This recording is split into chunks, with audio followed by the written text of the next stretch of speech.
करवावहै तेजस्विनावतीतमस्तु मा विद्विषावहै। ॐ शान्ति शान्ति शान्तिः।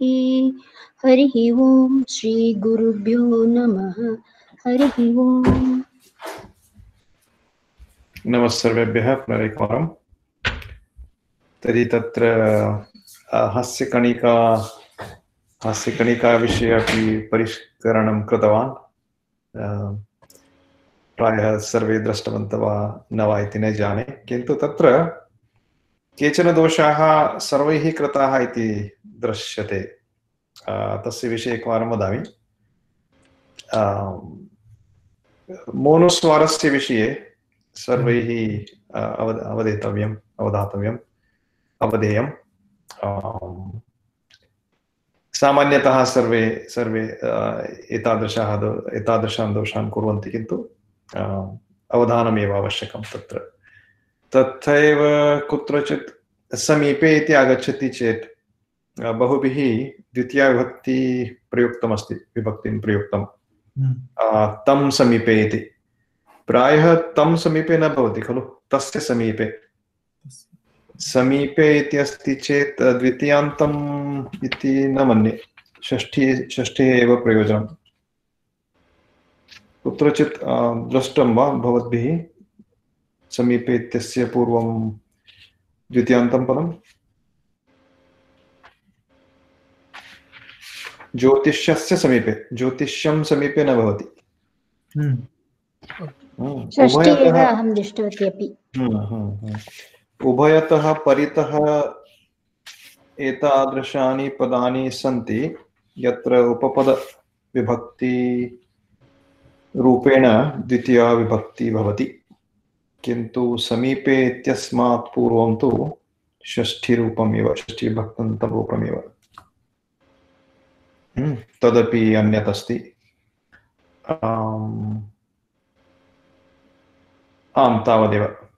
अस्तु, तर्हि सर्वैः बहु उत्तमतया कार्यं कृतमस्ति। तत्रत्य कस्यचित्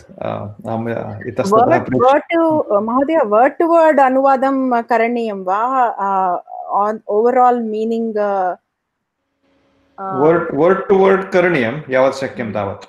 तेनैव भाषान्तरस्य अनुवादस्य आङ्ग्लभाषा little tricky.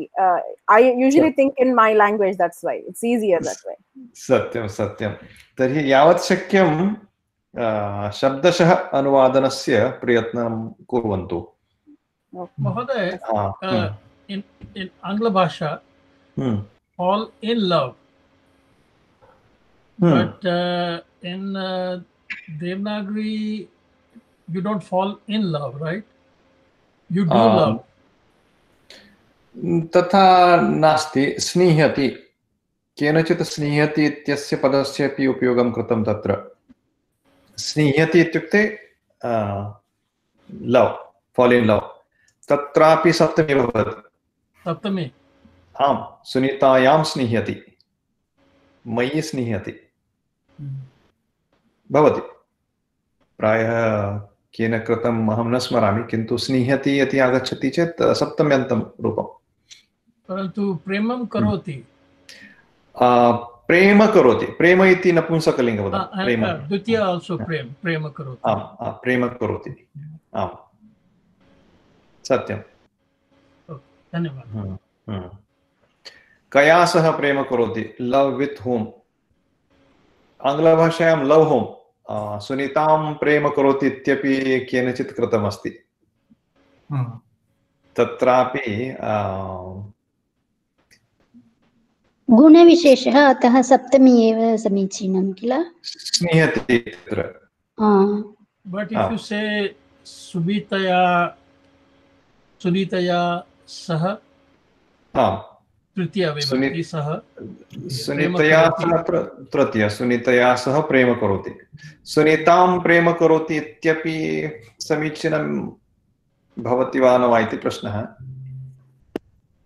सुनीतया सह अन्यत् प्रेमं करोति, सुनीतया सह शुनकं प्रेमं करोति, तादृशं वा? न, लव् होम्। you love प्रायः सुनीतां प्रेम करोति इत्येव समीचीनं भवेत् अस्तु तर्हि प्रेमपदस्य पूर्वं कस्य किं पदम् आगन्तुं शक्नोति इति द्रक्ष्यामः आम् अस्तु तर्हि अन्यः प्रश्नः तस्य विषये नास्ति चेत् अग्रे सरेम महोदय अहं प्रेसेंट इति कर्तुं न शक्नोमि अतः निर्गत्वा पुनः आगच्छामि अस्तु किम् अभवत् प्रेजेंट ऑप्शन नास्ति वा न दृश्यते वा भवत् सा गतवती अस्तु अस्तु तर्हि क्रमः कस्य अस्ति अग्रे कुत्रचित् लिखितम् अस्ति इति मन्ये केनचित् कस्य क्रमः मम क्रमः एव अस्तु अस्तु अत्र लिखितमपि अस्ति सञ्चिकायाः प्रथमे पुटे एव उत्तमम् किमपि दृश्यते वा महोदय प्रेसेंट नौ इति कृतवती किन्तु विंडो कुत्र इति अहं न जानामि न शेयर करोतु न दृश्यते तर्हि अहं शेयर करोमि कोऽपि अहं भवन्तं प्रेषयामि भवान् शेयर कर्तुं शक्नोति वा अस्तु तत्र पत्रिकायां नास्ति वा भवत्याः कार्यं न पत्रिकायां न अहं डाक् अस्ति किन्तु वाट्साप् मध्ये प्रेषयतु अहं शेर् करोमि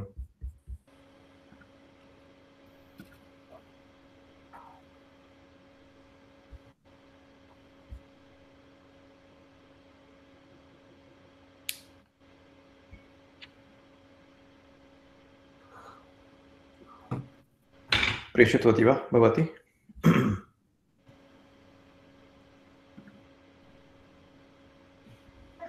लिंक प्रेषितवती भवान् क्लिक करोतु कुत्र अत्रैव चैट् मध्ये वा बीवी संस्कृतं चैट विंडो मध्ये चैट मध्ये वा व्हाट्सएप मध्ये क्षम्यतां व्हाट्सएप अस्तु इदानीं मया दृश्यते तर्हि अहमेव स्क्रीन् शेर् करोमि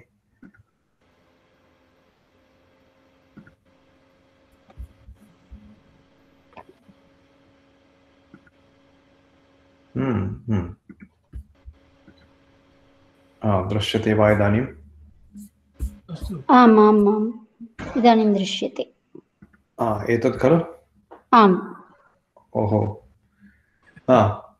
वदतु कुत्र गच्छामः अग्रे गच्छतु श्लोकः 23तमः श्लोकः स सत्यवचनात् राजा धर्मपाशेन संयतः विवासयामास सुतं रामं दशरथः प्रियम् पुनः एकवारं स सत्यवचनात् राजा धर्मपाशेन संयतः विवासयामास सुतं रामं दशरथः प्रियम् पदच्छेदः सः सत्यवचनात् राजा धर्मपाशेन संयतः विवासयामास सुतं रामं दशरथः प्रियम्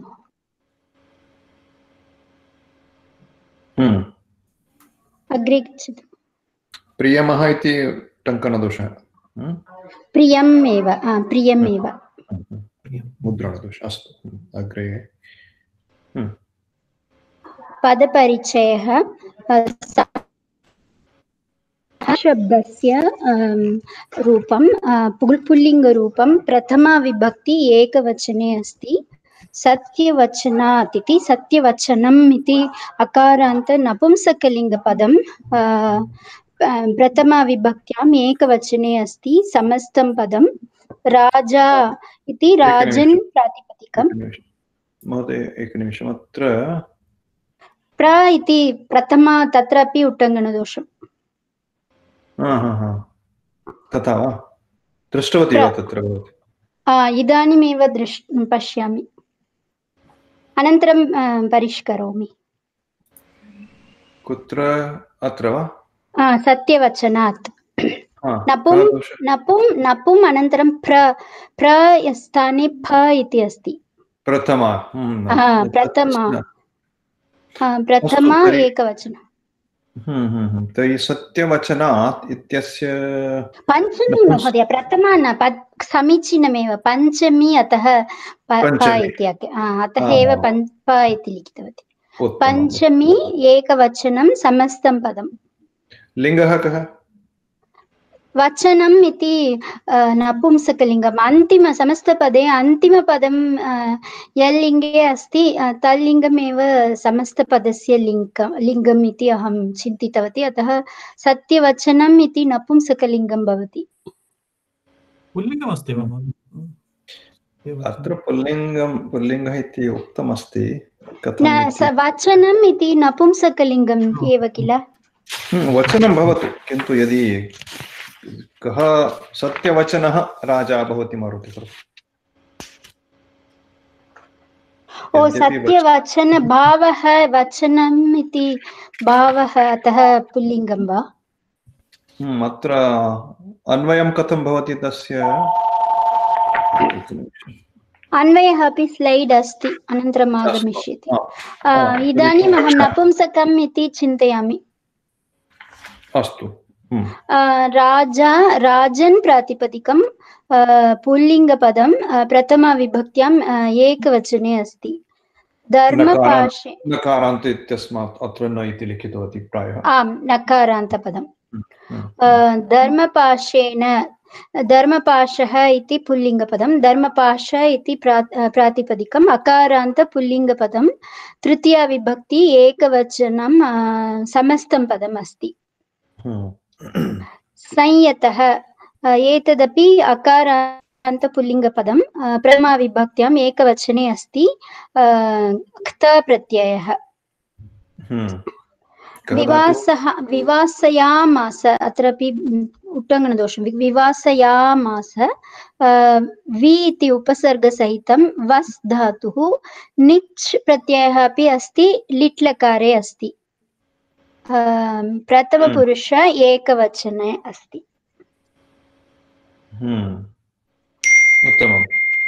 सुतम् इति अकारान्त पुल्लिङ्गपदं द्वितीया विभक्ति एकवचने अस्ति सुत इति प्रातिपदिकं सुतम् इति अकारान्त पुल्लिङ्गपदं द्वितीया विभक्त्याम् एकवचने अस्ति रामम् इति राम प्रातिपदिकम् अकारान्त पुल्लिङ्गपदं द्वितीया विभक्त्याम् एकवचने अस्ति अनन्तरं दशरथः दशरथ इति प्रातिपदिकम् अकारान्त पुल्लिङ्गपदं प्रथमाविभक्त्याम् एकवचने अस्ति प्रियम् इति प्रिय प्रातिपदिकं प्रिय अकारान्त पुल्लिङ्गपदं द्वितीया विभक्त्याम् एकवचने अस्ति विशेषणम् अतः अत्रापि पुल्लिङ्गम् एव भवति रामस्य विशेषणं सुतम् इति सुतं रामम् इति विशेषणम् अतः सर्वं द्वितीया विभक्त्याम् अस्ति अग्रे गच्छतु आकाङ्क्षा क्रियापदमस्ति विवासयामास इति लिट् लकारे अस्ति इत्युक्ते अत्र वासं मा करोतु इति बहिः प्रेषितवान् तर्हि वि इति उपसर्गेण वस् धातुः अर्थभेदः निर्धारणार्थम् अस्तु तर्हि वास इत्यस्य विरुद्धार्थः इति उपसर्गेण अत्र आम् कः विवासयामास दशरथः कृतवान् अतः दशरथः विवासयामास कीदृशः दशरथः सः राजा दशरथः तानि पदानि एव प्रथमाविभक्त्यां सन्ति अतः आकाङ्क्षा तादृशं भवति सः राजा दशरथः विवासयामास पुनः कीदृशः सः इति श्लोके अस्ति साक्षात् स सत्यवचनात् राजा इति स प्रथमम् अस्ति सः इति तत् पुनः कीदृशः संयतः दशरथः कस्मात् संयतः सत्यवचनात् संयतः केन संयतः धर्मपाशेन संयतः अनन्तरं कं विवासयामास रामं विवासयामास कीदृशं रामं सुतं रामं पुनः कीदृशं रामं प्रियं सुतं रामम् अग्रे गच्छतु अग्रे गच्छतु अन्वयः सत्यवचनात् धर्मपाशेन संयतः सः राजा दशरथः प्रियं सुतं रामं विवासयामास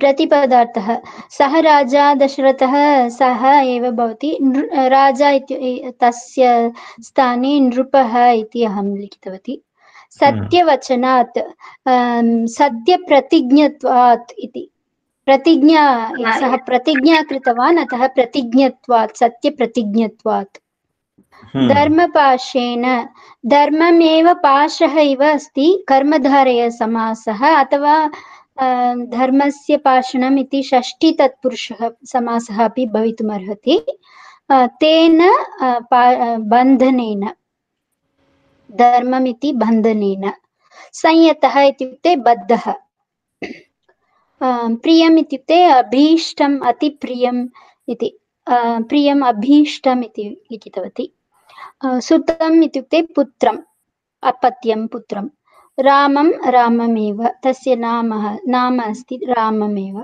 विवासयामास निर्वासार्थं प्रेषितवान् निर्वासार्थं प्रेषितवान् उत्तमं बहिः प्रेषितवान् देशात् बहिः बहु उत्तमम् अत्र धर्मं किं महोदय I understand vivasai. What is the rest of the word amas? How do we get there? लिट् लकारे तादृशं भवति Lit. What is that? लिट् इत्युक्ते परोक्षभूतकाले बहु पूर्वं So what is the root word? वस् धातु No. Was I understand. I don't understand amas. तादृशमेव भवति लिट् लकारे सर्वदा तादृशमेव भवति सर्वेषां धातूनां तादृशमेव भवति अत्र पश्यतु महोदय एकवारं दृश्यते वा I'm confused about amas. अस्तु अस्तु दर्शयामि अत्र कञ्चित् धातु चिन्तयतु पठ धातुः अस्माकं परिचयः अस्ति खलु एतस्य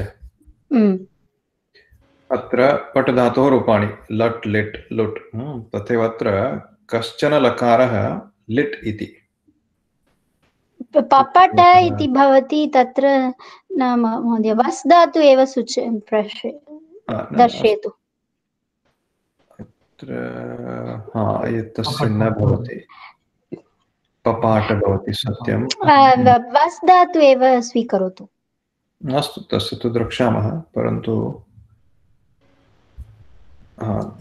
दृश् धातु एकनिमिषम्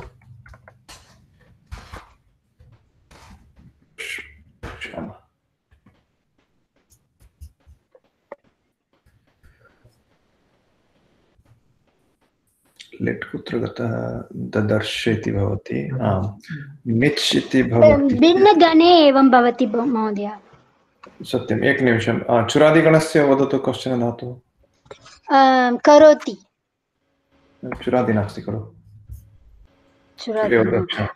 चुरादिना अत्र किं भवति चोरयामास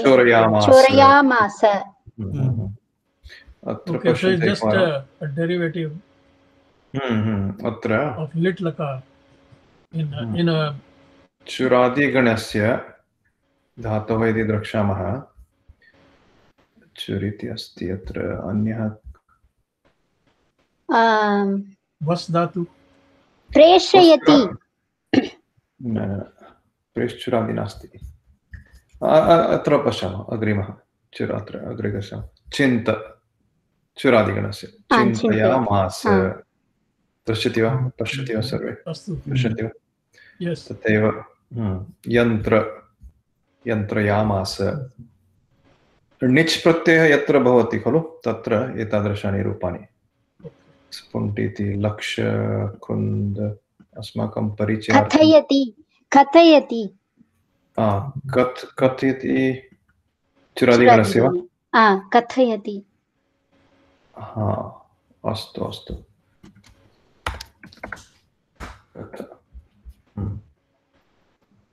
चुरादिगणस्य आम् कथयामास तर्हि यत्र कुत्रापि णिच् भवति स्वार्थे वा प्रेरणार्थे वा एतादृशं रूपं भवति लिट् इत्यस्य भगवद्गीतायां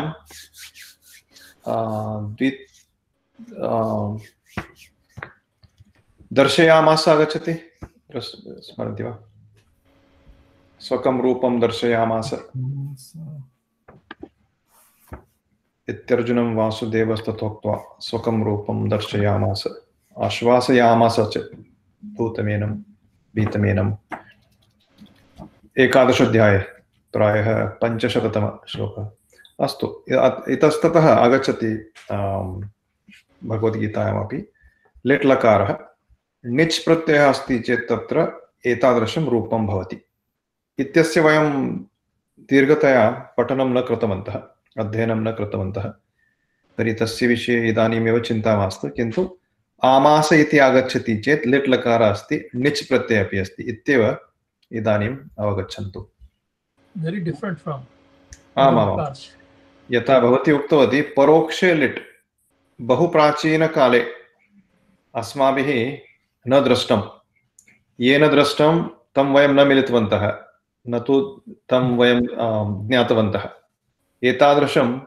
प्राचीनकालस्य यदि आख्यायिका कथा वा किञ्चित् अस्ति इतिहासरूपं तत्र आमास इति रूपं बहुवारं दृश्यते अस्तु अत्र धातुः अस्ति वस् वस् एव धातुः वास् इति भवति णिच् कारणात् चुरादिगणे लिट् लकार ओके चुरादिगणस्य नास्ति प्रेरणार्थमस्ति यथा पठयति पाठयति भवति खलु तथा पाठयामास अवगतं महोदय वि इति उपसर्गः वस् धातुः णिच् प्रत्ययः लिट् लकारः अग्रे सरेम भावार्थः अस्ति धर्मम् इति बन्धनेन बद्धः सः नृपः दशरथः सत्यप्रतिज्ञया अभीष्टं पुत्रं रामं निर्वासार्थं राज्यात् बहिः प्रेषितवान् उत्तमम् उत्तमम् अत्र धर्मम् इति कथं धर्मपाशेन सत्यं सत्यं तर्हि धर्मम् इति द्वितीयान्तं किम् धर्मः इति पाशेन धर्मः इति पुल्लिङ्गपदम् आमां धर्मः इति पाशेन धर्मः इति बन्धनेन नो चेत् धर्मबन्धनेन धर्मबन्धनेन धर्मः इति बन्धनेन अथवा धर्म समस्तपदं चेत् धर्मबन्धनेन उत्तमम् उत्तमम् इति नपुंसकलिङ्गः नास्ति नपुंसकलिङ्गः नास्ति पुल्लिङ्गं कथं धर्मेण बन्धनेन नास्ति भवितुमर्हति धर्मबन्धनेन एकमेव समस्तपदं भवितुमर्हति भवती तादृशं रूपम् अत्र सा न चितवती तया धर्मः इति बन्धनेन इति कृतमस्ति अस्तु तर्हि धर्मः इति बन्धनेन अहं लिखितवती यदि सुलभतया लिखामः चेत् धर्मबन्धनेन सुलभं रूपम् अस्तु अग्रे सरेम अन्यः प्रश्नः कस्यचित्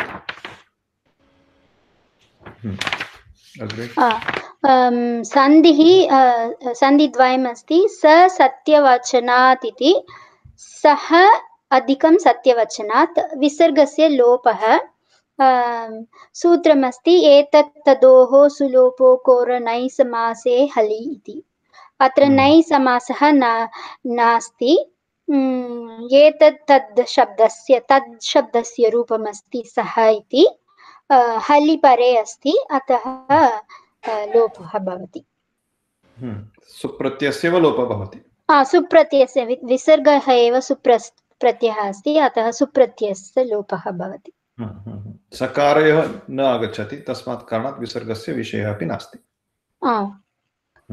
उत्तमं सत्यवचनात् राजा अत्र मया सूत्रद्वयं लिखितं यदि वयं सन्देहे समासस्य पूर्वं चिन्तयामः चेत् तत्र पदद्वयम् अस्ति सत्यवचनं वचनात् अनन्तरं राजा इति पदद्वयम् अस्ति तत्र जलां जशोन्ते इति सूत्रं भवति पदस्य अन्ते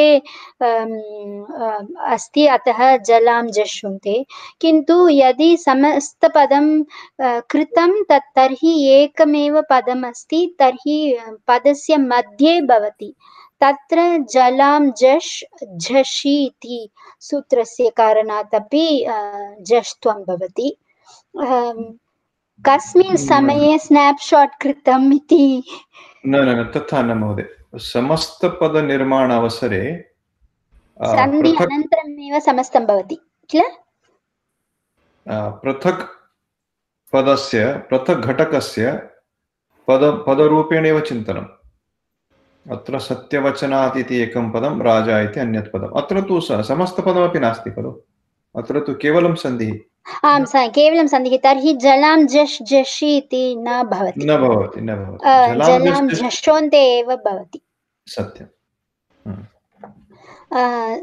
किन्तु यदि वयं तादृशं समस्तं पदं अस्ति चेदपि तत्र जलां जशन्ते एव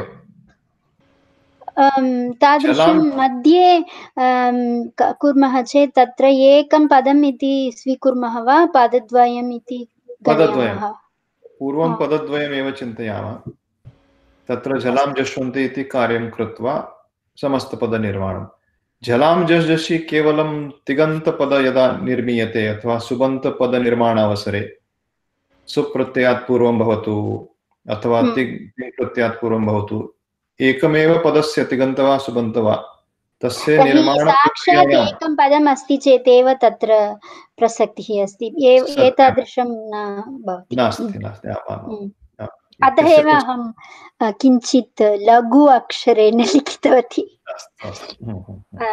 समासः सत्यवचनात् सत्यं वचनं यस्य सः सत्यवचनः बहुव्रीहिः समासः पुरुषस्य सूचनम् अस्ति अतः सत्यवचनः इति पुल्लिङ्गे भवति तस्मात् सत्यवचनात् इति तत्र पञ्चमी विभक्ति अस्ति तर्हि अत्र लिङ्गः कः अत्र पुरुषः अस्ति महोदय दशरथः इति पुरुषः अतः अत्र पुल्लिङ्गम् इति लिखितवती किन्तु वचनम् इति नपुंसकलिङ्गं भवति भवतु सत्यं नपुंसकलिङ्गम् अस्ति वचनमपि नपुंसकलिङ्गः तस्य किन्तु समस्तपदस्य लिङ्गः कः अत्र पुल्लिङ्गः दशरथं सूचयति अतः पुल्लिङ्गः सत्यं तर्हि सत्यवचनात् इति यथा अत्र भवती लिखितवती खलु अत्र पुल्लिङ्ग एव लिखितव्यम् ओके अस्तु पुल्लिङ्गं पञ्चमी एकवचनं सत्यं किमर्थं पुल्लिङ्ग इत्युक्ते बहुव्रीहिः समासं कृत्वा यत् पदं निर्मीयते तत् पदं दशरथस्य विशेषणरूपेण पुल्लिङ्गपदम् आम् तत्रापि पुल्लिङ्गमेव लेखनीयं धर्मपाशेन धर्मस्य पाशः इति षष्ठी तत्पुरुषः अपि कर्तुं शक्नुमः धर्ममेव पाशः इति कर्मधारयसमासः अपि कर्तुं शक्नुमः तेन धर्मपाशेन इति द्विविधम् अपि तृतीया एवमेव भवति धर्मपाशेन इति कर्मधारयस्य किमस्ति तत्र प्राधान्यं कस्य अस्ति धर्ममेव पाशः पूर्वपदार्थ वा उत्तरपदार्थ प्राधान्यम्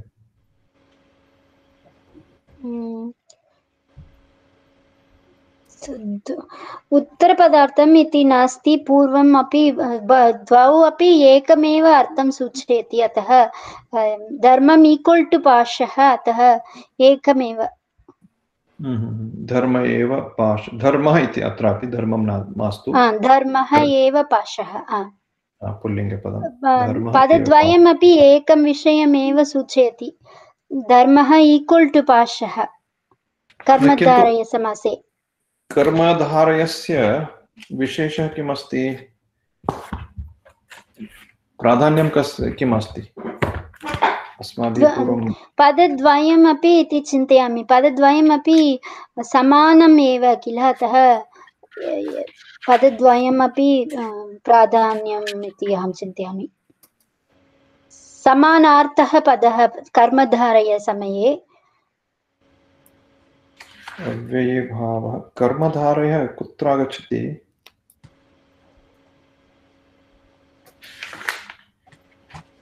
तत्पुरुषस्य एव प्रकारः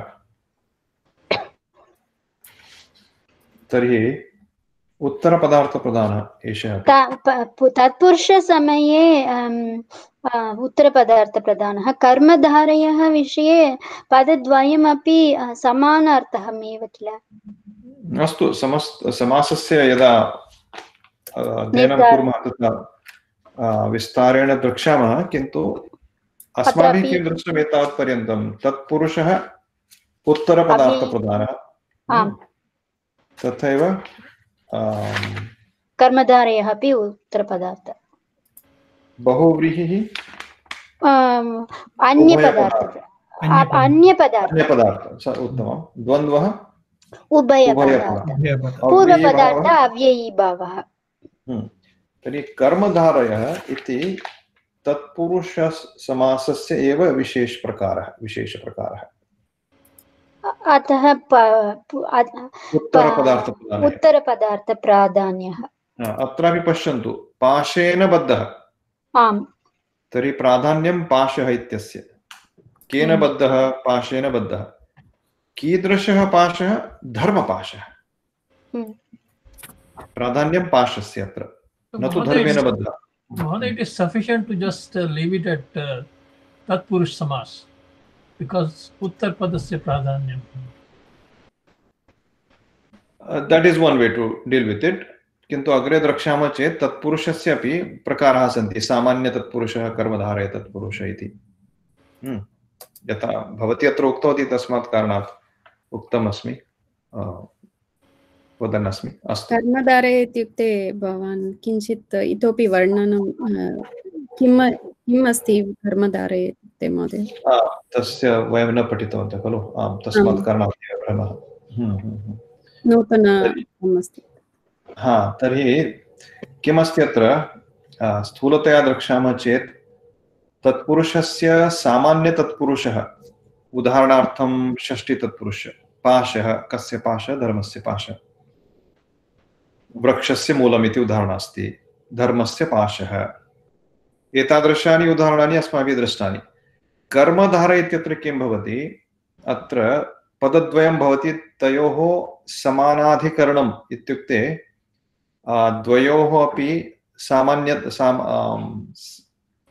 समानाधिकरणं भवति इत्युक्ते अत्र पश्यन्तु धर्मः पाशः धर्मः एव पाशः यथा अत्र धर्मस्य पाशः एतादृशः सम्बन्धः अस्ति तादृशः नास्ति अत्र अत्र प्रायः बहु दीर्घविवरणम् आवश्यकमस्ति अनन्तरं द्रक्ष्यामः तत्रापि नवप्रकाराः भवति कर्मधारयस्य अपि अस्तु इदानीं मास्तु तर्हि नो चेत् अत्रैव तस्यैव सर्वदा कर्मधारय समये एतादृशं भवति एव आमां तत्रापि कुत्रचित् पूर्वपदः कुत्रचित् उत्तरपदः इति भवति अस्तु गभीरः विषयः अस्ति अस्तु तर्हि अनन्तरं द्रक्ष्यामः कृदन्तपदमेकमस्ति संयतः इति सम् इति उपसर्गः अस्ति यत् इति धातुः क्त प्रत्ययः अस्ति संयतः पुल्लिङ्गे अस्ति धातुः यत् इति प्रायः नास्ति प्रातिपदिकं न धातुः अत्र यं भवेत् यं वा यं stop resist hinder संयतः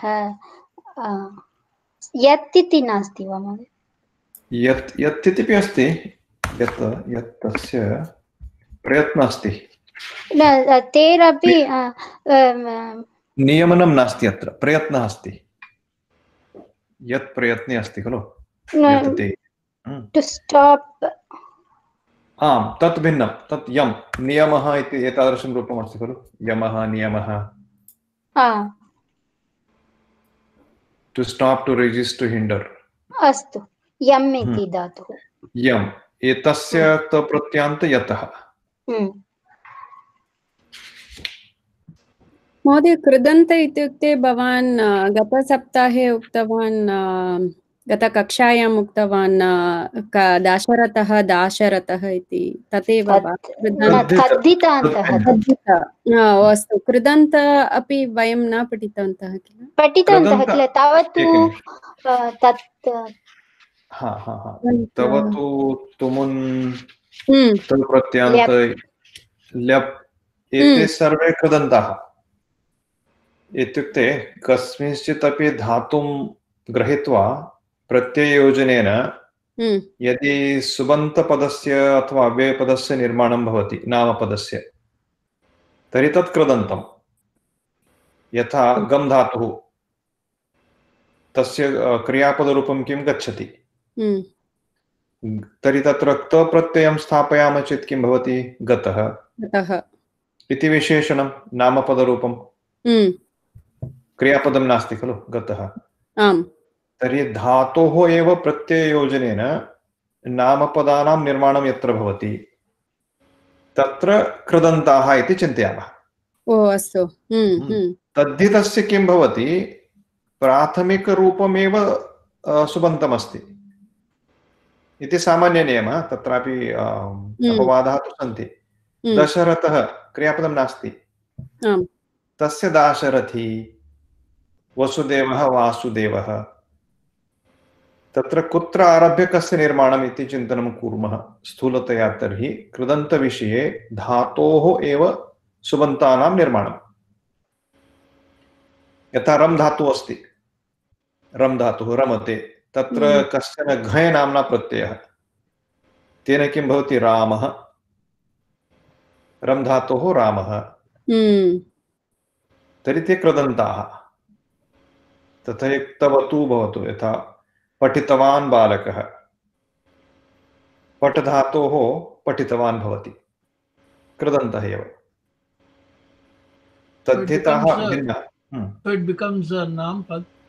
सत्यं धातुतः From dhatu you convert to naam. सत्यं इति सामान्यनियमः कृदन्तानां विषये So you join pratyaya with the dhatu to convert it to create a name one of the krudant.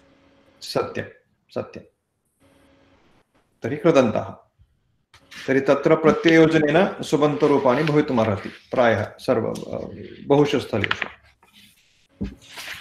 स्पष्टं वा बहुषु स्थलेषु इति न सर्वदा एव किल महोदय कृदन्तं यदा योजयामः तर्हि सर्वदा सुबन्तमेव भवति न केवलं बहुषु स्थलेषु तुमुन् प्रत्ययस्य विषये किम् पठितुम् अव्ययः किन्तु तदपि नामपदमेव सुबन्तमेव तर्हि सुप्रत्ययस्य योजनं न भवति खलु तत्रापि अस्ति किल महोदय अव्ययम् इत्युक्ते प्रत्ययः अस्ति किन्तु निदर्शनम् अदर्शनं वा निदर्शनं वा किमपि अस्ति तादृशमेव किल अव्यय अस्ति किन्तु मैनस् भवति यथा भवती उक्तवती तत्र भवितुमर्हति कुत्रचित् किन्तु तुमुन् इत्यस्य विषये अथवा त्वा प्रत्ययस्य सुबन्तं वदामः न तद् अव्ययमेव किन्तु तदपि सुबन्तस्य अम्ब्रेल्ला स्थाने एव भवति छात्र त्वा प्रत्ययस्य सुबन्तसंज्ञा भवति वा तुमुन् अव्ययमस्ति तर्हि सुबन्तं नास्ति खलु सुपन्ते नास्ति तस्य पूर्वम् आसीत् कथं वा पूर्वमासीत् एकदा पूर्वम् आसीत् अनन्तरं सुप्रत्ययः मैनस् अभवत् इति चिन्तयामि। कथं तर्हि गम् धातुः त्वा प्रत्ययः गत्वा अभवत्। अव्यय सुबन्तस्य निर्माणं कदा अभवत्? नास्ति खलु अत्र? आनन्द महोदय पूर्वम् उक्तवान् सुबन्त अव्ययम् इत्युक्ते तत्रापि वयं प्रूफ् कर्तुं शक्नुमः तदपि पूर्वं सुप्रत्ययः एकदा आसीत् इति। कुत्रचित् तादृशम् अस्ति, किन्तु सर्वत्र सर्वेषाम् अव्ययानां सुबन्तसंज्ञा अपि भवति वा न वा इति प्रश्नः। बहवः अवयवाः सन्ति, अव्ययपदानि सन्ति, क्षम्यताम्, अव्ययपदानि बहूनि, यत्र च तेषां पूर्वं सुबन्तसंज्ञा वक्तुं शक्नुमः, किन्तु सर्वेषाम् अव्ययपदानां तथा अस्ति वा न वा इति प्रश्नः। स्पष्टं वा प्रश्नः? अस्तु, तर्हि ते कृदन्ताः, यथा उदाहरणार्थं त्वा, तवतु, तुमुन्, येषाम् अध्ययनं पठनम् अस्माभिः कृतमस्ति तेषामेव कृदन्ताः इति एकः गणः इति चिन्तयन्तु। महोदय, मम अपि प्रश्नः आसीत्, अव्ययपदनिर्माणसमये सुप्रत्ययाः योजनं कृत्वा अनन्तरमेव अव्ययपदाः निर्माणं भवति वा? सर्वत्र वा न वा इति सन्देहः अस्ति ममापि।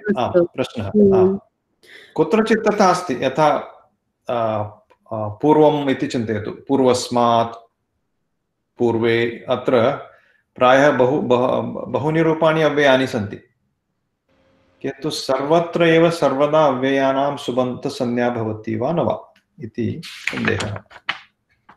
द्रक्ष्यामः। परन्तु वयं किं पठितं तत् यदि सुप्रत्ययाः योजयन्ति चेत् वयम् अव्ययः इत्युक्ते व्ययः न भवति किल, तत् कथं सुप्रत्ययाः अपि योजयन्ति? तत् पदम् इत्युक्ते द्विविधम् एव भवितुं शक्नुवन्ति किल महोदय, सुबन्तम् अथवा तिङन्तं। तत्र पदसंज्ञा अस्ति चेत् सुबन्तं वा तिङन्तं वा एव भवति, तिङन्तम् इति नास्ति अव्ययम्, अतः सुबन्तमेव भवितुम् अर्हति। न सत्यं, परन्तु व्ययः न भवति किल, अवगमनाय एव एतत् प्रश्नः।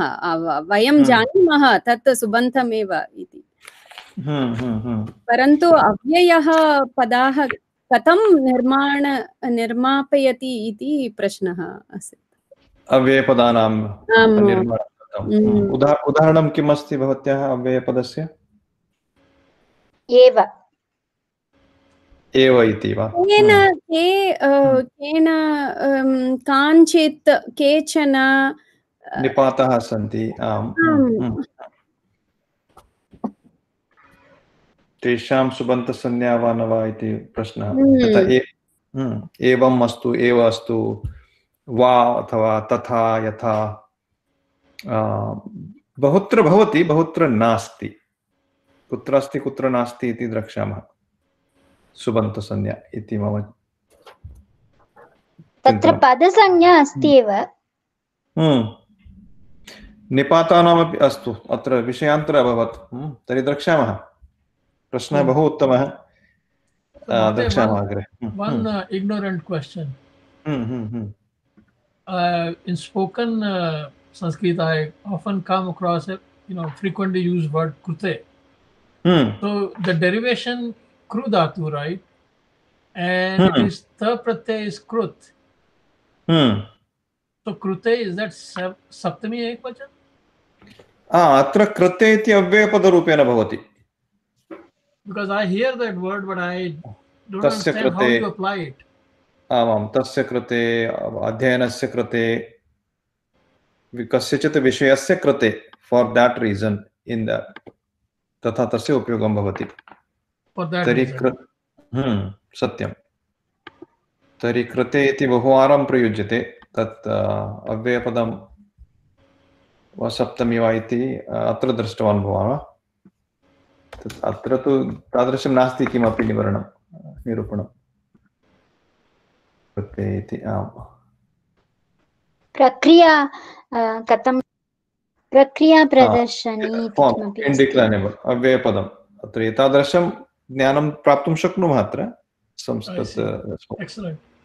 Thank you. इण्डिक्लैनेबल् अव्ययपदं for Okay. purposes. For This was your question, right? Yes. अस्तु, अग्रे तर्हि एषः उत्तमः प्रश्नः, गभीरविषयः अपि अव्ययपदानां विषये तेषां निर्माणं कथं, तेषां सर्वदा सुबन्तसंज्ञा भवति वा न वा इति द्रक्ष्यामः अग्रे. Also, it is very commonly picked up in spoken language, so many avyayas. सत्यं. सरेम अग्रे? आम्. समाप्तं वा भवत्याः निरूपणम्? आम्. अस्तु, धन्यवादः. बहु उत्तमतया कृतं सर्वं कार्यं. किं मन्दिरम् एतत्? तञ्जावूर् बृहतीश्वरः मन्दिरम्. ओहो. नन्दी, बृहत् नन्दी अस्ति किल? Where is this?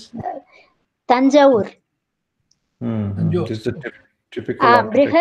बृहत् आलयम्, अनन्तरं शिवलिङ्गम् अपि बृहत्, अतः एव बृहतीश्वर मन्दिरम्.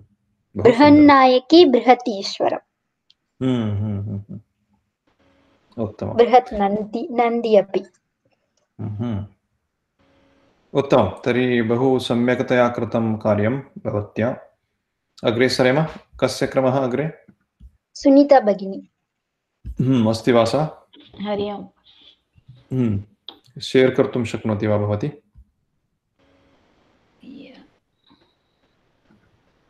अहं स्थगयामि तर्हि.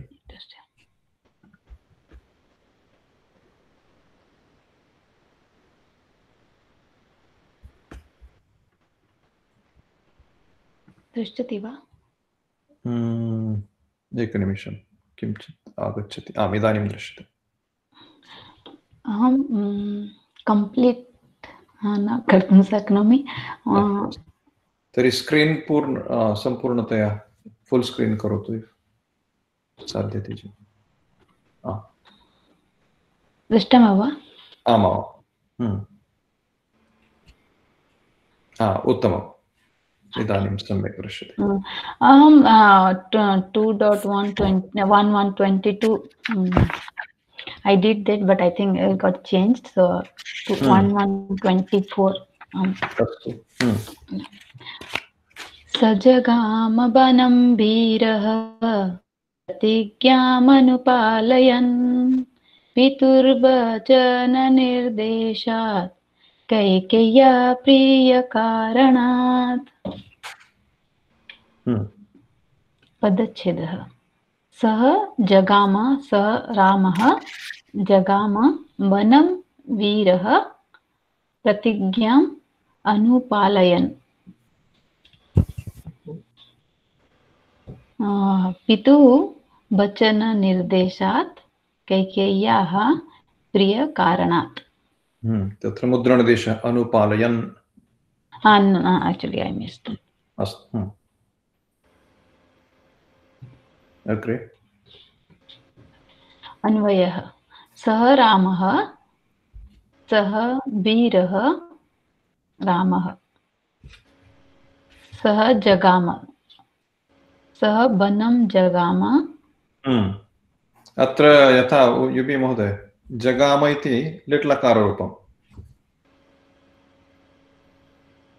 परस्मैपदी लिट्लकारे. अत्र पश्यन्तु, गम् धातुः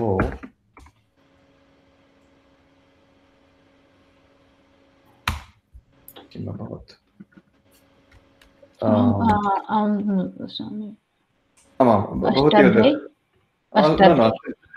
चिन्ता मास्तु. जगाम. भवत्याः निरूपणं पूरीकरोतु. Okay. लिट्लकारे परस्मैपदम्. There is generally a very big change, right? Big change, yes. Yeah. A lot of different. And so in the old texts, this comes quite regularly. Astu. गम धातु एव किल? जगाम. गम धातु एव. गम धातु. गम धातु एव. लिट् लकार सः वनं जगाम सः कैकेय्याः प्रियकारणात् वनं जगाम सः पितुः वचननिर्देशात् प्रतिज्ञाम् अनुपालयन् एवं कैकेय्याः प्रियकारणात् वनं जगाम. Okay, this is पदच्छेदः. सुलभम्. पदपरिचयः पदार्थम्. सः अकारान्त पुल्लिङ्ग प्रथम एकवचनं रामः. जगाम रूपं कस्य तद् इत्यस्य खलु तद् शब्दस्य रामः इति भिन्नतया शब्दः भिन्नतया योजनीयः. तो पूर्वम् अन्वयः इति आकाङ्क्षा इति प्रश्नरूपेण तत् लिखितवती वा? I just did step by step for myself. Sorry. आकाङ्क्षा अस्ति तत् अन्वयः इति न वदामः. आकाङ्क्षा अनन्तरं प्रश्नरूपेण अपि भवितुम् अर्हति. प्रश्न कीदृशः रामः वीरः तथा कर्तव्यं. सुनीता महोदय अग्रिमे यथा भवती अनन्तरं किमपि श्लोकस्य विवरणं करिष्यति चेत् आकाङ्क्षा इति पृथक्तया वक्तव्यं तथैव अन्वयः वाक्यं. क्रियापदं जगाम तत्र आरभ्य जगाम इत्यत्र आरभ्य कः जगाम सः जगामः सः कीदृशः सः इति. अस्तु फलितरूपं तु अन्वयवाक्यमेव भवति. आकाङ्क्षायाः अन्तिमं रूपं यदस्ति तद् अन्वयवाक्यम्. पदपरिचय पदार्थं. तर्हि अत्र वीरः पदं न दृश्यते अन्वयवाक्ये. श्लोके अस्ति श्लोके. तर्हि अन्वयवाक्ये श्लोके साक्षात् यानि पदानि सन्ति सर्वेषां परिगणना अत्र भवतु. सः वीरः स वीरः तथैव पितुः वचननिर्देशात् कैकेय्याः प्रियकारणात् प्रतिज्ञाम् अनुपालयन् वनं जगाम. अन्यानि सर्वाणि पदानि दृश्यन्ते किन्तु वीरः इत्येव न दृश्यते. स्थापयतु तत्र. ओके. धन्यवाद. दीर्घ वीरः वीरः नास्ति वीरः. वीरः पितुवचननिर्देशात् प्रतिज्ञाम् अनुपालयन् एवं कैकेय्याः प्रियकारणात् वनं जगाम. एवं कुतः आगतः? एवं नास्ति श्लोके. एवं नास्ति.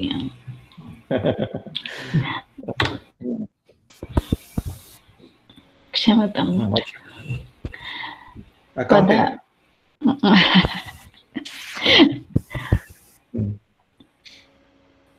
सः तत् प्रतिपदिकं तत् शब्दस्य जगाम दकारान्त अस्ति.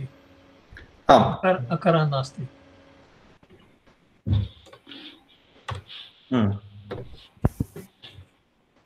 सर्वनामपदं दकारान्त सर्वनामपदम्.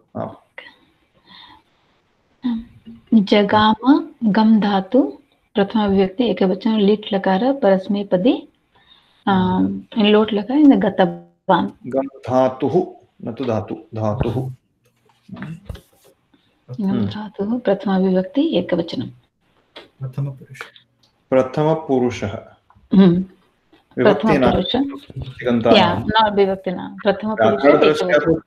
तदपि विभक्ति एव किन्तु सामान्यतया विभक्तिं न वदामः. प्रथमपुरुष एकवचनं लिट् लकारे परस्मैपदे गम धातु. सो बनम इज नपुंसकलिंग द्वितीय विभक्ति एकवचनम्. अकारान्त. अस्तु अनन्तरं लिखतु इदानीं. So next time include all of that consistently here. वीरः अकारान्त पुल्लिङ्ग प्रथमा विभक्ति एकवचनं. वीरः न तु वीरः. अस्तु अनन्तरं करोतु. आं महोदय. वीरः प्रतिज्ञां सपराक्रमः प्रतिज्ञां प्रतिज्ञा स्त्रीलिंग द्वितीय विभक्ति एकवचन आकारान्त तदपि लेखनीयम् आकारान्त same follow one pattern everybody आकारान्त स्त्रीलिंग द्वितीय विभक्ति एकवचन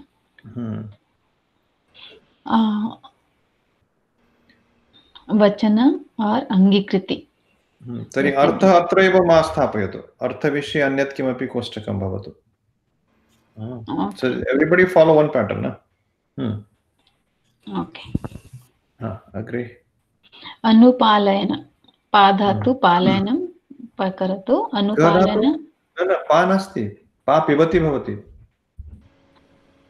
पा धातोः पिबति भवति खलु अत्र पा नास्ति पाल पायः पालयन पाल पाल पाल रक्षणे चुरादिगणस्य धातुः तस्मात् कारणात् निच् प्रत्ययः आगत्य पालयति एतादृशं रूपं भवति पाल धातुः पाल धातुः अनु उपसर्ग समस्तपदं कथं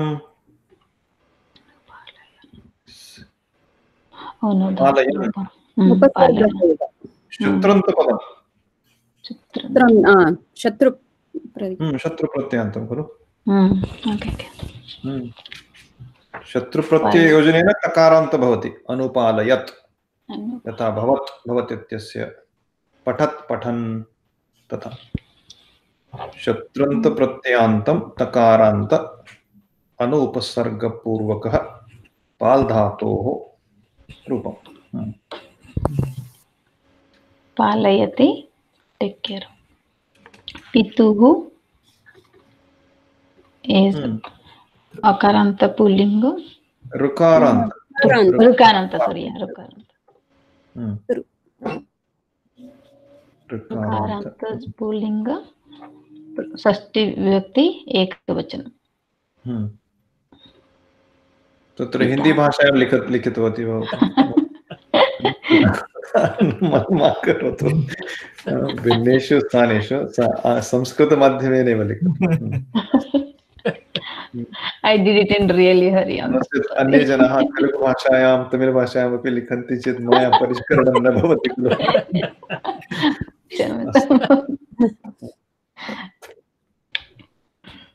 वचन निर्देशात्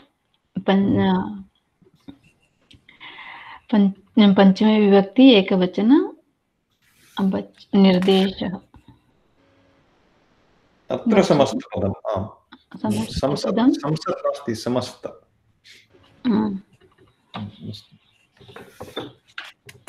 तर्हि अन्ते कः अकारान्त पुल्लिङ्गः वचन अनुसरणात् प्रियकारणात् अत्रापि पश्यन्तु वचन अनुसरणात् इति मा लिखतु वचन अनुसरणात् इति अन्वयं न भवति खलु वचन इत्युक्ते किम् पदार्थं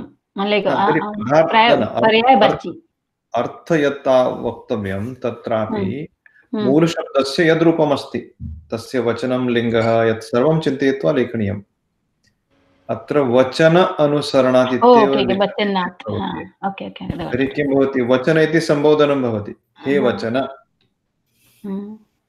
यदि केवलं वचन लिखामः चेत् हे वचन सम्बोधनं भवति कथं वा लिखामः वचनं चिन्तयित्वा लिखतु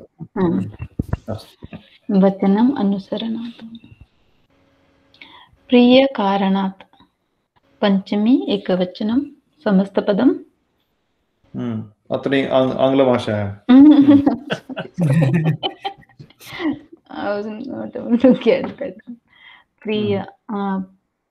प्रियं कारणात् तर्हि तस्य चिन्तनं भूत्वा अन्वेषणं कृत्वा पर्यायपदं किं भवति इति चिन्तनम् आवश्यकम् कैकेय्याः स्त्रीलिङ्ग षष्ठी एकवचनं प्रियकारणं कारणं नपुंसकलिङ्गं वा कारणात् पञ्चमी नपुंसकलिङ्ग पञ्चमी किल सत्यं प्रियकारणम् इति रूपं कारणात् इति पञ्चमी नपुंसक तस्मात् प्रियकारणात् सत्यं तकारान्त नपुंसकलिङ्ग क्षम्यताम् अकारान्त नपुंसकलिङ्ग तस्य च पञ्चमी एकवचनं संस्पदम् कैकेय्याः आकारान्त स्त्रीलिङ्ग षष्ठी विभक्ति ईकारान्त ईकारान्त स्त्रीलिङ्ग षष्ठी एकवचनं षष्ठी अत्रापि षष्ठी भवति न तु षष्ठी ईकारान्त विभक्तिः स्त्रीलिङ्गपदं खलु विभक्तिः स्त्रीलिङ्गपदं तर्हि विभक्तिः विषये यत्र कुत्रापि संख्यावाचकशब्दः तस्मात् पूर्वम् आगच्छति चेत् प्रथमा विभक्तिः द्वितीया आकारान्त स्त्रीलिङ्ग तथैव षष्ठी विभक्तिः I will fix this.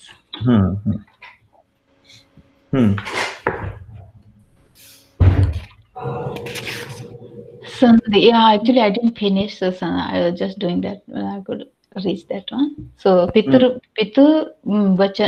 bachana nirdeshat कैकेय्याः पितुः प्लस वचन निर्देशात् पितुः वचन निर्देशात् अत्र खरसानयोर् विसर्जनीय न आगच्छति ससजुषोः रोः तावदेव पर्याप्तम् रेफः आगच्छति तदेव तिष्ठति तस्यैव रूपम् अत्र Sorry, I didn't finish this one. प्रियकारणात् तत्र कत्सवर्णे दीर्घ नास्ति अत्र सुबन्तप्रक्रिया भवति खलु यथा रामात् भवति रामः रामात् तत्र रामप्रातिपदिकस्य सुबन्तप्रक्रियां भूत्वा रामात् भवति तथैव प्रियकारणात् तत्र सन्धेः विषयः नास्ति समासः अस्ति न समस्तपदं नास्ति प्रियकारणं समस्तपदं भवतु नाम किन्तु सन्धिः तु नास्ति खलु सन्धिः नास्ति समासः अस्ति किन्तु प्रियकारणात् इत्यत्र प्रियकारणात् इति एतादृशः पृथक् रूपं न भवति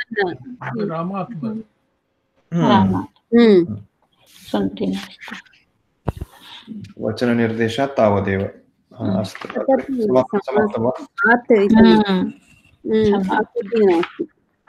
I couldn't finish the whole thing. तर्हि भवती पुनरेकवारं करोतु कार्यं सम्यक्तया अग्रे कस्य 12 निमिषाः सन्ति अग्रिमस्य कस्य क्रमः मम क्रमः महोदय गुरुराज महोदय वा महोदय शेर् कर्तुं शक्नोति वा कृपया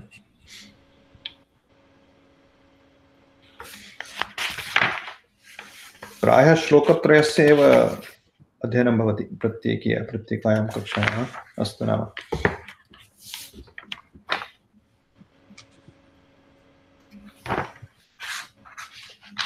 दृश्यते वा महोदय दृश्यते इदानीं फुल् स्क्रीन् कृत्वा एकवारं फाण्ट् सैज़् अपि वर्धयतु कृपया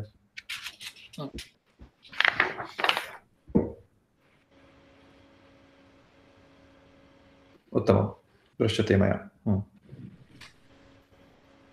अस्तु तं व्रजन्तं प्रियो भ्राता लक्ष्मणोऽनुजगामः स्नेहाद्विनयसम्पन्नः सुमित्रानन्दवर्धनः भ्रातरं दयितो भ्रातुः सौभद्रार्थमुदर्शयन् तत्र सौभ्रात्रमनुदर्शयन् उत्तमं तं व्रजन्तं प्रियः भ्राता लक्ष्मणः अनुजागमः स्नेहात् विनयसम्पन्नः सुमित्रानन्दवर्धनः भ्रातरं दयितः भ्रातुः सौभ्रात्रम् अनुदर्शयन्। उत्तमम्। पदपरिचयः अस्ति। तं प्रातिपदिकं तद् शब्दस्य दकारान्त सर्वनाम पुल्लिङ्गपदं द्वितीया विभक्ति एकवचनान्तपदं। व्रजन्तं व्रजत् धातु तकारान्त पुल्लिङ्ग द्वितीया एकवचनान्तपदं। तत्र शत्रु प्रत्ययः अस्ति। उत्तमम्। प्रियः अकारान्त पुल्लिङ्ग प्रथमविभक्ति एकवचन प्रिय प्रातिपदिकं शब्द। भ्राता ऋकारान्त पुल्लिङ्ग प्रथमा विभक्ति एकवचनान्तपदं भ्रातृ प्रातिपदिकं। लक्ष्मणः नामपदम् अकारान्त पुल्लिङ्ग प्रथमा विभक्ति एकवचनान्तपदम्। अनुजगाम अनु तत्र प्रत्ययः अस्ति। जगाम गम धातोः कर्तरि लिट् प्रथमा पुरुष एकवचनान्तपदं। ह अव्ययं पदं। स्नेहात् स्नेहः स्नेह प्रातिपदिकमस्ति अकारान्त पुल्लिङ्ग प्रथमा विभक्ति एकवचनान्तपदं। विनयसम्पन्नः अकारान्त पुल्लिङ्ग प्रथमा विभक्ति एकवचनान्तपदं समस्तं।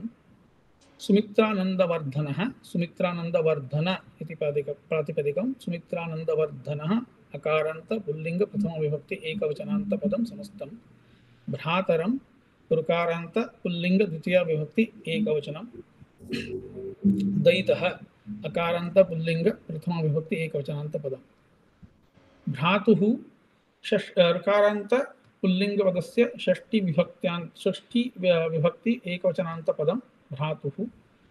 सौभ्रात्रम् अकारान्त पुल्लिङ्ग नपुंसकलिङ्ग अकारान्त नपुंसकलिङ्ग द्वितीया विभक्ति एकवचनपदम्। अनुदर्शयन् तकारान्त अनुदर्शयत् प्रातिपदिकं। तकारान्त पुल्लिङ्ग प्रथमा विभक्ति एकवचनं। तत्रापि शत्रु प्रत्ययः अस्ति। आकांक्षा महोदय क्षम्यतां। ह इति किमर्थं तत्र ह इति किं सूचयति? ह इति अर्थ तत्र अन्वयवाक्ये द्रक्ष्यामः। अस्तु अस्तु। अनन्तरं भ्रातरम् इति अत्र नपुंसकलिङ्ग भ्रात्रम् इति अस्ति किल? तत् कथं नपुंसकलिङ्गम् इति भवान् उक्तवान् इति वा? अन्वयं पश्यामः एकवारं। तर्हि कुत्र आगच्छति इति। भ्रातरं शब्दमस्ति। भ्रातरं तस्य भ्रातरं शब्द नपुंसकलिङ्गमस्ति। तत् कारणात् सौ भ्रातरं सौ उपसर्गः प्रत्ययः अस्ति। तत्र कारणात् भ्रातरम् अपि नपुंसकलिङ्ग द्वितीयं। भ्रातृ इति नास्ति वा महोदय? भ्रातृ शब्द नास्ति तत्र। भ्रातरं भ्रात्रं भ्रातरम् अत्र अस्ति। तत्र भ्राता भ्रातृ शब्दस्य द्वितीया विभक्ति एकवचनं ऋकारान्त। तत्र भ्रात्रम् अस्ति। भ्रात्रं ब्रदर्हुड् अस्ति। ब्रदर्हुड् नपुंसकलिङ्गमस्ति। शब्दः एव भ्रात्रम् अस्ति। भ्रातरं नास्ति तत्र। त्र अस्ति। तर नास्ति। इट्स् भाव। अत्र कः प्रत्ययः इति? सौ उपसर्गः वा? सौ नो चेत् तत् समस्तपदं वा? समस्तपदं।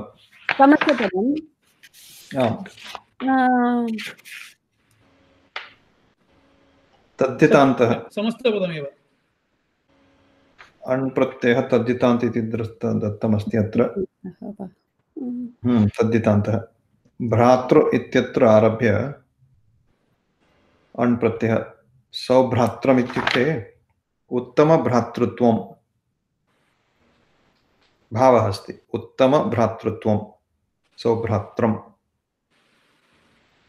तस्मात् कारणात् नपुंसकलिङ्ग अपि।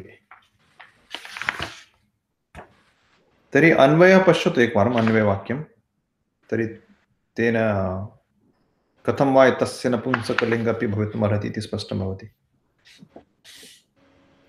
अस्तु महोदय। आकाङ्क्षा अस्ति अनुजागम इति तत् क्रियापदमस्ति कः अनुजगाम न तु अनुजागम अनुजगाम अस्तु लक्ष्मणः अनुजगाम कीदृशः लक्ष्मणः अनुजगाम भ्राता लक्ष्मणः अनुजगाम कीदृशः लक्ष्मणः भ्राता विनयसम्पन्नः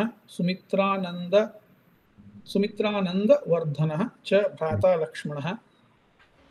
अत्र योजयामि महोदय, तत्र भिन्नं प्रश्नमपि कर्तुं शक्नुमः। कर्तुं शक्यते। अस्तु अस्तु तर्हि गत्वा अग्रे। लक्ष्मणः कम् अनुजागम लक्ष्मणः भ्रातरम् अनुजागम कीदृशः भ्रातरम् अनुजागम अनुजगाम जगाम अनुजागम जगाम अनुजगाम तत्र अस्तु सर्वत्र सर्वत्र कापि पेस्ट दोषः अस्ति। लक्ष्मणः भ्रातरं कस्मात् कारणात् अनुजागम स्नेहात् अनुजागम लक्ष्मणः किम् अनुदर्शयन् अनुजागम सौभ्रात्रम् अनुदर्शयन् अनुजागम लक्ष्मणः कस्य दयितः भ्रातुः दयितः भ्रातुः रामः अस्ति रामस्य दयितः अन्वयः अस्ति अर्थः अस्ति वा पदार्थः क्षम्यतां महोदय प्रश्नः अस्ति वा अस्तु वदतु वदतु आं दृश्यते अन्वयः भ्रातुः दयितः प्रियः विनयसम्पन्नः सुमित्रानन्दवर्धनः भ्राता लक्ष्मणः सौभ्रात्रम् अनुदर्शयन् स्नेहात् तं व्रजन्तं भ्रातरम् अनुजागम। तर्हि पदार्थः अत्रैव अस्ति। पदार्थ अस्ति तं रामं व्रजन्तं गच्छन्तं प्रियः स्नेहितः भ्राता अनुजः अग्रजः द्वे अपि भवति। अत्र अनुजः भवति लक्ष्मणः अनुजः अस्ति। लक्ष्मणः अत्र एव दोषः अस्ति लक्ष्मणः नामपदम् अनुजागम अत्र सम्यक् अस्ति अनुजगाम अत्र सम्यक् दोषेण अत्र सम्यक् अस्ति। अनुजगाम अनुसरणम् अकरोत् स्नेहात् प्रीत्याः विनयसम्पन्नः स्नेहात् इति प्रीत्याः पञ्चमी वा अस्तु पञ्चमी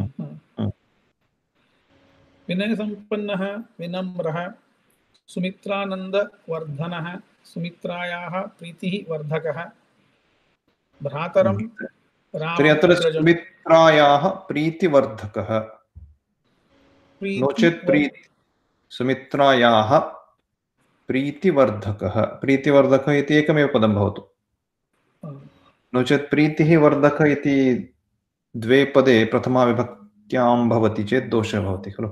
आम् आम् आम् सुमित्रायाः अपेक्षिता अत्र अस्तु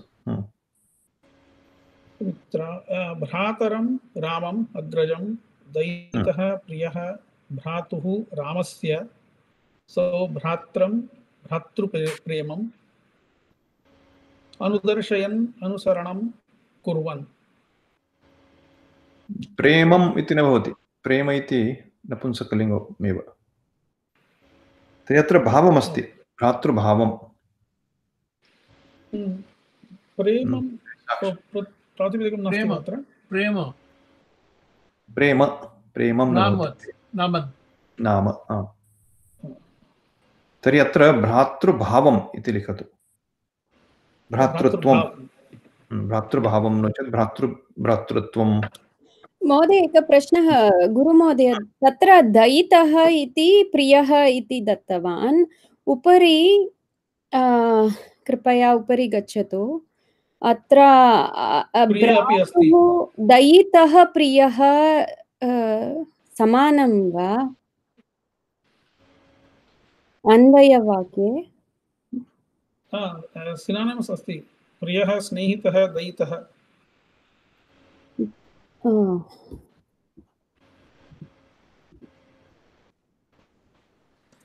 श्लोके अत्र दयितः इत्यस्य अर्थः यद्यपि प्रियः इति अस्ति, अत्र अनुरागः अस्ति तस्य।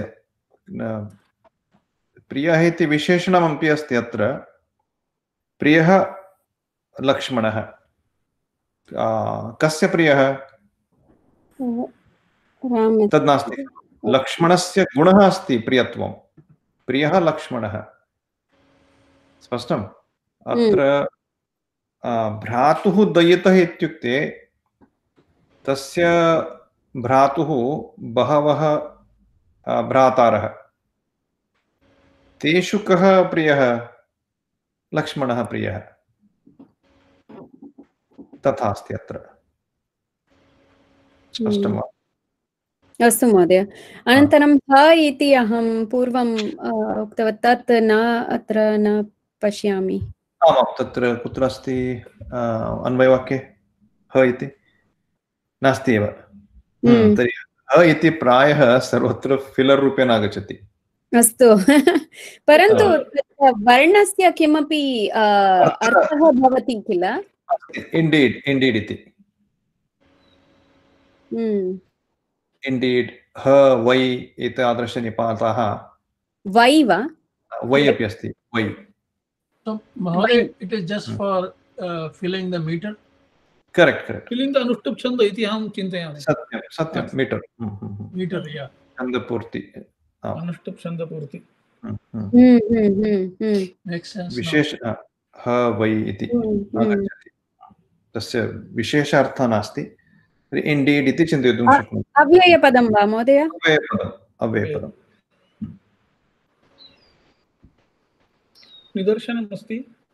सन्धिः तम् अनुस्वार सन्धिः मनुस्वारः सूत्रं रजन्तम् अनुस्वार सन्धिः मनुस्वारः सूत्रं प्रियः भ्राता तत्र विसर्ग संधि भवति प्रियस् भ्राता ससजुषोः रुः कारणात् प्रियर् भ्राता भवति तत्र हसि च कारणात् उकारस्य आगमनम् अस्ति तत्र प्रियो भ्राता भवति आद्गुणः सूत्रेण स्नेहात् विनय संपन्नः तत्र स्नेहाद् विनय संपन्नः झलां जशोन्ते जष्ट्र संधि भवति विनय संपन्नः तत्र सुमित्रा विनय संपन्नः सुमित्रानन्दवर्धनः तत्र संधि द्वयम् अस्ति विनय संपन्नः सुमित्रानन्दवर्धनः सचुषोरुः कारणात् विनय संपन्नर् सुमित्रानन्दवर्धनः भवति खरवसानयोर् विसर्जनीयः कारणात् विनय संपन्नः रकारस्य तत्र विसर्गः भवति विसर्जनीयस्य सह कारणात् विसर्गस्य सकार भवति तत्कारणात् मेलनात् वर्णमेलनेन तत्र विनय संपन्नः सुमित्रानन्दवर्धनः भवति दयितः भ्रातुः यथा पूर्वम् उक्तवान् तथा एव अत्रैव भ्रातुः सौभ्रातरमपि तत्र भ्रातुस् सौभ्रातरं ससजुषोरुः कारणात् रकारस्य आगमनः भवति सौभ्रात्रं न तु भ्रातरं भ्रात्रं सौभ्रात्रं खरविसर्जनो विसर्जनीयस्य कारणात् तत्र विसर्गः विसर्गस्य स्थाने सकारः विसर्जनीयस्य सह कारणात्